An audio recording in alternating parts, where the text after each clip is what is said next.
Buenos días, ¿sí me escuchan bien?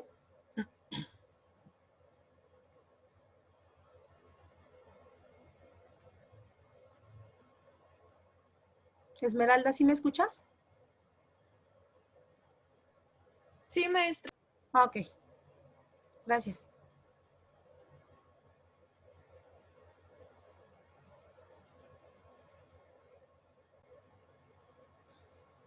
Les voy a compartir en pantalla nuestro tema del día de hoy. Vamos a estar viendo lo que viene siendo la Constitución Política de los Estados Unidos Mexicanos. Está en su página de su libro, en su página número 52. Ahí podemos contemplar lo que viene siendo el tema del día de hoy, la Constitución Política de los Estados Unidos Mexicanos. Les estoy compartiendo aquí en la pantalla lo que viene siendo la Constitución y cómo está estructurada. Ahora, vamos a ver que el derecho constitucional es una rama del derecho público cuyo campo de estudio incluye el análisis de las leyes fundamentales que definen un Estado. Además, tiene la posibilidad de verse desde el punto de vista tanto formal como material. De esta manera, es materia de estudio lo relativo a la forma del Estado, la forma de gobierno, los derechos fundamentales y la regulación de los poderes públicos, incluidas las relaciones entre los poderes públicos y los ciudadanos. Ajá. Aquí en su libro, ¿me puedes ayudar, Esmeralda, a leer, por favor? En su libro, en su página número 52. Desde el objeto, maestra. Sí, por El favor. objeto de estudio, Sí, el objeto de estudio del derecho constitucional es la Constitución, a la cual se considera la ley fundamental o suprema del Estado. Para Jesús Ramírez Millán, la Constitución tiene los siguientes significados. Desde un punto de vista formal, la Constitución es el documento solemne que contiene las normas fundamentales de un Estado en cuanto al punto de vista material y la constitución del conjunto de normas jurídicas fundamentales que regulan la estructura y organización del Estado. La determinación de los órganos, la relación de estos órganos entre sí y con los que particulares, las formas en las que lo practican, se incorporan al ejército del poder público y el control de sí mismo, así como los criterios programáticos que servirán de guía para la actuación de los órganos del Estado.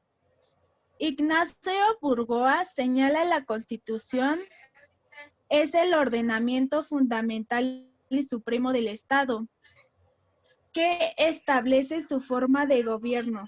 B. Cerca a la estructura de sus órganos primarios. crea y estructura. Así crea y estructura sus órganos primarios. C. Proclama los principios políticos y socioeconómicos sobre los que basan la organización y tecnología estatales. Regulan sustantivamente y controla adjetivamente el poder público del Estado en beneficio de los gobernados. Hasta ahí yo les digo. Si quieres, te ayudo. Gracias, Esmeralda.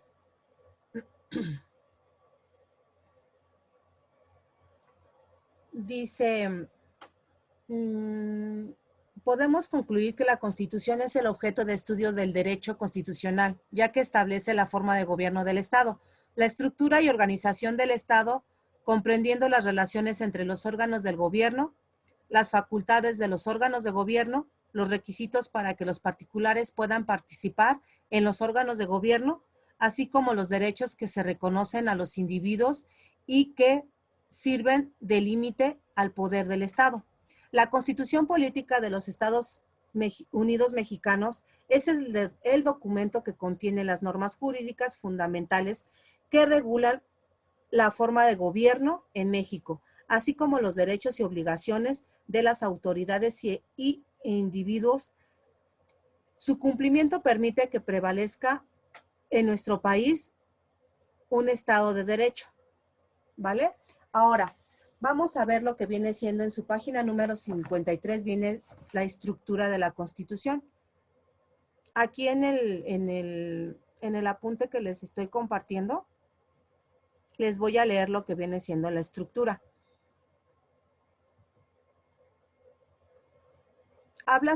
La Constitución habla sobre un poder político. El poder se conoce como la habilidad de influir en el comportamiento de otras personas para que se cumpla lo que se le solicita u ordena. En ese sentido, un órgano tiene poder cuando posee capacidad de coerción para hacer cumplir sus mandatos imperativos. El significado, permítanme.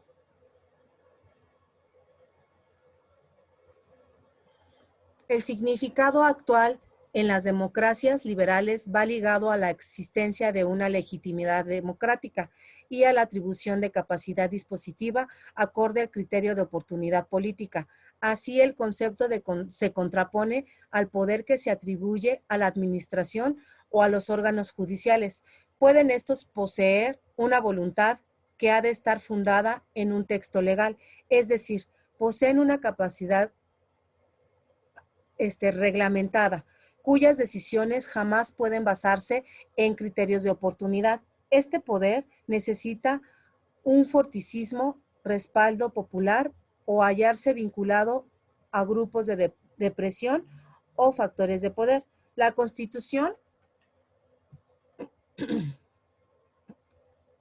es el texto de carácter jurídico-político, fruto del poder constituyente, que fundamenta, según el normativismo, todo el ordenamiento, situándose en él como norma que recoge, define y crea los poderes constituidos, limitándolos al servicio de las personas.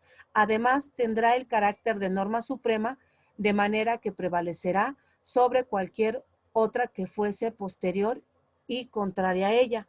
Aquí te está diciendo que la Constitución va a ser la ley de leyes y que ninguna ley puede estar sobre encima de ella. Por eso es que se habla de la jerarquía constitucional, que se maneja en el módulo 1. ¿Se acuerdan que hablamos sobre la jerarquía constitucional? ¿Por qué? Porque la Constitución queda en la cúspide de la pirámide. Es una pirámide y en la cúspide va a quedar la Constitución y de ella van a emanar todas las leyes que nos respaldan en el transcurso de nuestros días y en el transcurso de nuestra vida. ¿Sí? Sí se acuerdan de lo que vimos en lo que viene siendo la jerarquía, ¿no? Ahora dice, al decir de Kelsen es la norma que da lógica a todo el sistema. El derecho común surgirá de ella por mecanismo de derivación y aplicación. O sea que ninguna ley que existe, ninguna ley que está vigente, ha salido nada más porque sí. Todas leyes que existen emanan de la Constitución y salieron de ella, ¿vale? Ahora, la Constitución tiene una estructura formal y tiene un texto constitucional establecida por la doctrina y que serían de la siguiente manera. Tiene que tener una justificación del propio poder constituyente originario. Tiene que tener la soberanía nacional, los poderes constituidos, que vienen siendo los 3 poderes, y la enumeración de los derechos fundamentales, que es la parte dogmática, que viene siendo, la parte dogmática es todas las garantías individuales que tenemos cada uno de nosotros, que vienen siendo nuestros derechos. Ahora, la estructura material. La estructura material de la Constitución se basa en un preámbulo, en una parte dogmática, que viene siendo las garantías individuales, y que viene siendo del artículo 1 al artículo 29 constitucional, es la parte dogmática. Y se constituye también por una parte orgánica, que son todos los demás artículos. Ahora, te dice que los derechos fundamentales, te maneja los derechos fundamentales sustantivos y te maneja los derechos fundamentales procesales, que te van a decir en esos derechos fundamentales procesales se va a manejar todo el procedimiento que se lleve a cabo en cada una de las materias, como por ejemplo el Código Civil, el Código de Procedimientos Civiles, el Código de Procedimientos Penal, el Código de Procedimiento Mercantil, Laboral, etcétera. Y todos los procedimientos han salido de la Constitución. Es importante tomar en cuenta que Nicolás Maquiavelo puso el término Estado en su libro de realismo político, El Príncipe, y que Montesquieu en su Del Espíritu de las Leyes. Plantea al Estado bajo la norma positiva y no bajo la voluntad del líder del Estado. La Constitución también maneja los principios doctrinales, que vienen siendo la división de poderes. En todo rigor debe decidirse división de poder en distintas funciones o división tripartita del poder, siendo 3 las clásicas, que nos va a permitir legislar, ejecutar lo legislado y decidir los derechos de los particulares. En esos 3 poderes tenemos esas ventajas, ¿vale? Ahora dice, el Estado de Derecho es aquel que se crea cuando toda acción social y estatal encuentra sustento en la norma. Es así que el poder del Estado queda subordinado al orden jurídico. Es por eso que se maneja un Estado de Derecho. ¿Por qué? Porque nos apegamos todos los ciudadanos a un orden jurídico o a unas leyes establecidas por el mismo gobierno y el Estado. ¿Para qué? Para que podamos tener todos los ciudadanos una armoniosa convivencia entre todos nosotros y también entre nosotros con el gobierno o con el Estado. Entonces es por eso que se creó este Estado de Derecho, ¿vale? Ahora dice, es así que el poder del Estado queda subordinado al orden jurídico vigente por cumplir con el procedimiento para su creación y es eficaz cuando se aplica en la realidad con base en el poder del Estado a través de sus órganos de gobierno, creando así un ambiente de respeto absoluto del ser humano y del orden público. Sin embargo, no basta con que exista una autoridad pública sometida al derecho para estar en presencia de un verdadero auténtico Estado de Derecho. El ordenamiento jurídico del respectivo Estado debe reunir una serie de características que dan origen a un Estado de Derecho real o material. El concepto del Estado de Derecho se explica por 2 nociones, el Estado de Derecho en sentido formal y el Estado de Derecho en sentido material. Habla también sobre la soberanía nacional. La soberanía nacional es un concepto ideológico surgido de la teoría política liberal que puede retomarse a Locke y a Montesquieu. Hace pertenecer la soberanía a la nación, una entidad abstracta y única vinculada normalmente a un espacio físico, a la que pertenece tanto los ciudadanos presentes como así también los pasados y futuros, y se define como superior a los individuos que la componen. También consiste en la capacidad tanto jurídica como real de decidir de manera definitiva y eficaz en todo conflicto que altere la unidad de la cooperación social, territorial, en caso necesario e incluso contra los derechos positivos y además de imponer la decisión de todos los habitantes del territorio. O sea que para el gobierno y para la Constitución, principalmente la decisión de todos nosotros es la más importante, ya que el Estado o el gobierno viene siendo el representante de todos nosotros, ¿vale? Va a ser nuestra voz. Ahora dice, los derechos fundamentales o facultades básicas inalienables que se reconocen en un ordenamiento a los seres humanos. La teoría del derecho natural supone que debería de reconocerse a todo el hombre en cualquier ordenamiento jurídico y que realmente se está llevando así a cabo, ¿no? ¿Por qué? Porque en todos los ordenamientos jurídicos que existen vienen derechos y obligaciones que debes de llevar a cabo, nada más que ahí te lo manejan de acuerdo a la materia en la que tú te estés enfocando o en la que tengas a la mejor el conflicto. Ahora dice, la estabilidad constitucional. La Constitución ha de servir de marco jurídico para la justificación del poder político y por ello ha de gozar de cierto grado de estabilidad en sus textos, soportando el paso de sucesivos gobiernos sin necesidad de cambiar su letra. Por ello, la modificación de la norma suprema está sometida a una gran cantidad de restricciones. Por lo tanto, sí se puede modificar la constitución política, pero que se tiene que llevar a cabo varios requisitos para poder reformarla.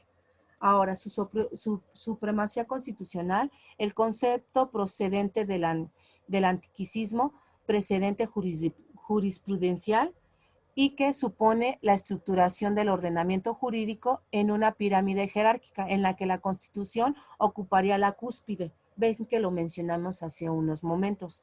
Así, la supremacía supone el punto más alto en la escala jerárquica normativa, de manera que cualquier norma posterior a ella quedará eventualmente en trance en coalición de norma suprema, provocará una nulidad de la norma inferior. A lo que se refiere es que ninguna ley puede estar por encima de la Constitución. Siempre la Constitución va a estar en la cúspide de esa jerarquía y de la cual se van a desprender todas las demás leyes, pero ninguna ley va a estar por encima de la Constitución. ¿Sí? ¿Hasta aquí tienen alguna duda o algún comentario que quieran externarme o comentarme? No, maestra. Ok, aquí estamos hablando en su página número 53, te dice cómo está la estructura. Yo ya les manejé cómo está la estructura de la Constitución. Aquí te dice en 2 cuadros que está la parte dogmática y la parte orgánica. Ven que se los comenté ahorita. En los primeros, aquí te dice, en los primeros artículos del artículo 1 al 29, hablamos de la parte dogmática. Aquí te dice, la parte dogmática de la Constitución Política de los Estados Unidos Mexicanos comprende del artículo 1 al 29 y que establece las libertades y los derechos, lo que se denominan derechos humanos y sus garantías, ya que los derechos fundamentales son reconocidos por el Estado y por lo tanto oponibles a las autoridades que tienen la obligación de respetarlas. Aquí también te maneja lo que viene siendo la parte orgánica. La parte orgánica de la Constitución Política de los Estados Unidos Mexicanos comprende del artículo 30 al artículo 136. Establece la organización de los poderes públicos con sus respectivas competencias, la idea de la soberanía nacional y forma de gobierno, así como las partes integrantes de la federación. Ahorita les voy a compartir en lo que viene siendo, vamos a ver lo que viene siendo los primeros 29 artículos para que ustedes más o menos tengan conocimiento de ellos. ¿Alguien de ustedes ya ha leído en algún momento la Constitución? ¿Chicos? ¿Nadie la ha visto? ¿Ya están, No. ya la están contemplando el apunte que les puse? Sí, Ok, ¿sí lo alcanzan a ver claramente? sí. Ok. Aquí manejamos, dice aquí, la Constitución Política de los Estados Unidos Mexicanos. Constitución publicada el Diario Oficial de la Federación el 5 de febrero de 1917. Fíjense qué tan importante es su estabilidad de la Constitución, que miren desde cuándo nos está rigiendo. Desde el 5 de febrero de 1917. Y si no es que hasta desde un poquito antes, ¿no? Porque miren, aquí dice, el ciudadano primer jefe del Ejército Constitucionalista encargado del Poder Ejecutivo de la Nación, con esta fecha se ha servido dirigirme el siguiente decreto. Venustiano Carranza, primer jefe del Ejército Constitucionalista encargado del Poder Ejecutivo de los Estados Unidos Mexicanos, hago saber que el Congreso Constituyente reunido en esta ciudad el 1 de diciembre de 1916, en virtud del decreto de convocatoria del 19 de septiembre del mismo año, expedido por la primera jefatura de conformidad con lo previsto en el artículo 4 de las modificaciones que el 14 del citado mes se hicieron al decreto del 12 de diciembre de 1914, dado en la Honorable Veracruz, adicionando el Plan de Guadalupe del 26 de marzo de 1913, ha tenido a bien expedir lo siguiente. La Constitución Política de los Estados Unidos Mexicanos, que reforma la del 5 de febrero de 1857. Aquí hablan del primer capítulo, vamos a ver en el título primero, capítulo primero, los derechos humanos y sus garantías. El artículo primero habla de que en los Estados Unidos mexicanos todas las personas gozarán de los derechos humanos. reconocidos en esta Constitución y en los tratados internacionales de los que el Estado mexicano sea parte, así como de las garantías para su protección, cuyo ejercicio no podrá restringirse ni suspenderse, salvo en los casos y bajo las condiciones de que esta Constitución establece. Voy a resumir algunos de ellos. ¿Por qué? Porque sí es un poquito extenso para poder avanzar un poquito más rápido. Aquí te dice que todas las autoridades en el ámbito de su competencia tienen la obligación de promover, respetar, proteger y garantizar los derechos humanos de conformidad con los principios de la universalidad, interdependencia, indivisibilidad y progresividad. En consecuencia, el Estado deberá prevenir, investigar, sancionar y reparar las violaciones de los derechos humanos en los términos que establece la ley. Aquí también dice, está prohibida la esclavitud en los Estados Unidos mexicanos. Los esclavos del extranjero que entren a territorio nacional alcanzarán por este solo hecho su libertad y la protección de las leyes mexicanas. Ahora, también queda prohibida toda discriminación motivada por origen étnico o nacional, el género, la edad, las discapacidades, la condición social, las condiciones de salud, la religión, las opiniones, las preferencias sexuales, el estado civil o Maestra, cualquier está escuchando otra. un poco raro. ¿Se escucha raro? Ok. Sí. Ha de ser entonces el... Bueno, ¿alguien me puede ayudar con el artículo segundo? Yo. Artículo segundo. La nación mexicana es única e indivisible. La nación tiene una composición pluricultural sustentada originalmente en sus pueblos indígenas, que son aquellas que descienden de poblaciones que habitan en el territorio actual del país al iniciarse la colonización y conservan sus propias instituciones sociales, económicas, culturales y políticas, o parte de ellas. La conciencia de su identidad indígena deberá ser criterio fundamental para determinar a quiénes se aplican las disposiciones sobre pueblos indígenas. Son comunidades integrantes de un pueblo indígena aquellas que formen una unidad social, económica y cultural, asentadas en un territorio y que reconocen autoridades propias de acuerdo con sus usos y costumbres.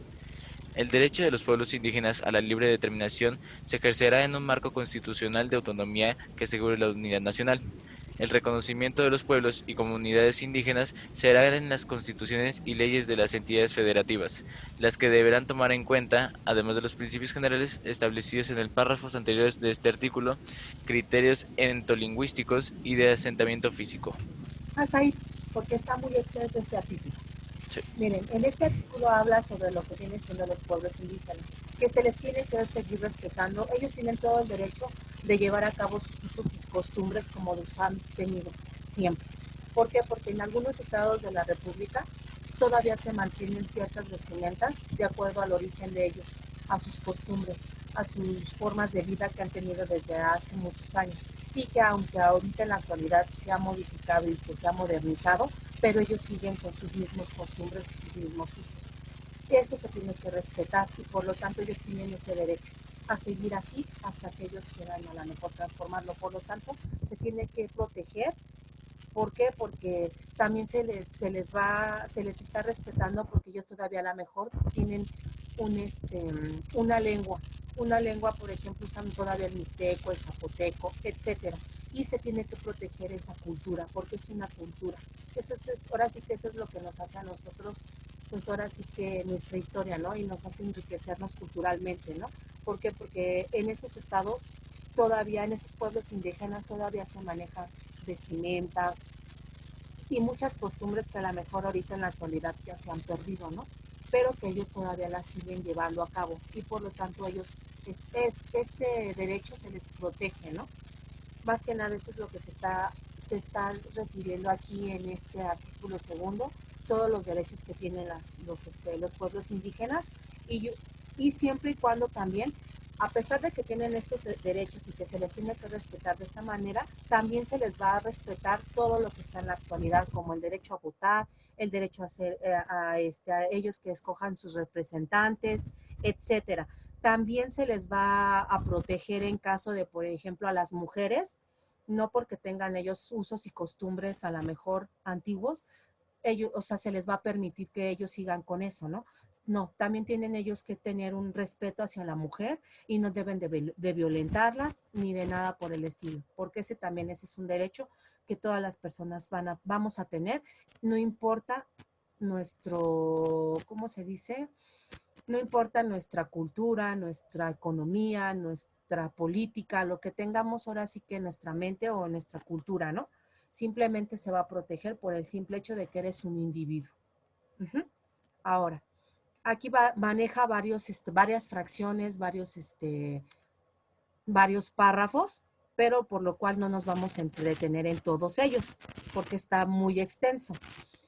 Pero ya tenemos que el artículo 2 protege a lo que viene siendo los pueblos indígenas. El artículo 1 también te habla de que de lo que ya no está vigente la esclavitud, de que eres libre, de que no puedes de ser esclavo de nada de eso, ¿no? Es lo que estamos viendo. El artículo 3, ¿me puedes seguir ayudando a leer, por favor? Sí. Gracias. Artículo 3. Toda persona tiene derecho a la educación. El Estado, Federación, Estados, Ciudad de México y municipios impartirá y garantizará la educación inicial, preescolar, primaria, secundaria, media superior y superior. La educación inicial, preescolar, primaria y secundaria conforman la educación básica. Esta y la media superior serán obligatorias. La educación superior lo será en términos de fracción X del presente artículo. La La fracción es. Ajá. sí. Ok. La educación inicial es un derecho de la niñez y será responsabilidad del Estado concientizar sobre su importancia. Así es. Aquí te está hablando de la educación. Ajá, de toda la importancia que viene siendo la educación, ¿no? Y que tenemos derecho a ella. Ajá. Ahora, aquí si se dan cuenta, el párrafo 3, ¿se acuerdan que hemos visto que hay acuerdos que se derogan o que hay párrafos o leyes que se han derogado? Aquí hay un ejemplo de uno de ellos. ¿Se acuerdan que se los comenté? Ujú. Ahora, vamos a ver el artículo 4, qué es lo que nos dice. Aquí se maneja varios párrafos y varias fracciones, pero les vuelvo a repetir, es imposible leer todo. Pero si pueden ustedes leerlos con calma y detenidamente para que empiecen a saber cuáles son nuestros derechos, es muy importante que los conozcamos. Uh-huh. Aquí te habla también en el artículo 4, aquí te dice, ¿puedes seguirme apoyando, por favor, Ricardo? Sí. Artículo 4. La mujer y el hombre son iguales ante la ley. Esta protegerá la organización y el desarrollo de la familia. Adelante. Toda persona tiene derecho a decidir de manera libre, responsable e informada sobre el número y el espaciamiento de sus hijos. Toda persona tiene derecho a la alimentación nutritiva, suficiente y de calidad. El Estado lo garantizará. Sí. Toda persona tiene derecho a la protección de la salud. La ley definirá las bases y modalidades para el acceso a los servicios de salud y establecerá la concurrencia de la Federación y las entidades federativas en materia de salubridad general. Conforme a lo que dispone la fracción C16 16. 16 del Ajá. artículo 73 de esta Constitución, la ley definirá un sistema de salud para el bienestar, con el fin de garantizar la extensión progresiva, cuantitativa y cualitativa de los servicios de salud para la atención integral y gratuita de las personas que no cuenten con seguridad social. Toda Ajá. persona tiene derecho a Toda persona tiene derecho a un medio ambiente sano para su desarrollo y bienestar. El Estado garantizará el respeto a este derecho. El daño y deterioro ambiental generará responsabilidad para quien lo provoque en términos de lo dispuesto por la ley. Toda persona tiene derecho al acceso, disposición y saneamiento de agua para consumo personal y doméstico en forma suficiente, salubre, aceptable y asequible. El Estado garantizará el derecho y la ley definirá las bases, apoyos y modalidades para el acceso y uso equitativo y sustentable de los recursos hídricos, estableciendo la participación de la Federación, las entidades federativas y los municipios, así como la participación de la ciudadanía para la consecución de dichos fines. Ajá. Aquí te dice que toda familia también tiene ¿qué? ¿Derecho qué? Toda familia tiene derecho a disfrutar de vivienda digna y decorosa. La ley establecerá los instrumentos y apoyos necesarios a fin de alcanzar tal objetivo. Ajá. Toda persona tiene derecho a la identidad y a ser registrado de manera inmediata a su nacimiento. El Estado garantizará el cumplimiento de estos derechos. La autoridad competente expedirá gratuitamente la primera copia certificada del acta de registro de nacimiento. Ujú. En todas las decisiones y actuaciones del Estado se velará... ¿Ahí dónde está? Ajá, se velará y cumplirá. Se velará y cumplirá con el principio del interés superior de la niñez, garantizando de manera plena sus derechos. Los niños y las niñas tienen derecho a la satisfacción de sus necesidades de alimentación, salud, educación y sano esparcimiento para su desarrollo integral. Este principio deberá guiar el diseño, ejecución, seguimiento y evaluación de las políticas públicas dirigidas a la niñez. Los ascendientes, tutores y custodios tienen la obligación de preservar y exigir el cumplimiento de estos derechos y principios. El Estado otorgará facilidad a los particulares para que coadyuven el cumplimiento de los derechos de la niñez. Toda persona tiene derecho al acceso a la cultura y el disfrute de los bienes y servicios que presta el Estado en la materia, así como el ejercicio de sus derechos culturales. El Estado promoverá los medios para la difusión y desarrollo de la cultura, atendiendo a la diversidad cultural en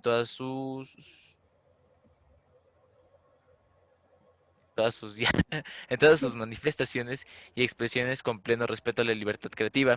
La ley establecerá los mecanismos para el acceso y participación a cualquier manifestación cultural. Ujú. Toda persona tiene derecho a la cultura física y a la práctica del deporte. Corresponde al Estado su promoción, fomento y estímulo conforme a las leyes en la materia. Ok, ya El está es- ahí, Ricardo. Porque si se dan cuenta es bastante. Si se dan cuenta. Aquí no, hasta aquí nos vamos a quedar el día de hoy. Acuérdense que nos vamos a quedar en el artículo quinto para que sigamos viendo lo que vienen siendo nuestras garantías individuales. ¿Vale? Entonces, ¿alguien tiene alguna duda o algún comentario al respecto con referente a nuestras garantías individuales y a lo que viene siendo el tema del día de hoy? No, maestra. No, maestra. ¿Todo les está quedando muy claro? Sí. Ok. Entonces, hasta aquí vamos a dejar el día de hoy nuestra clase.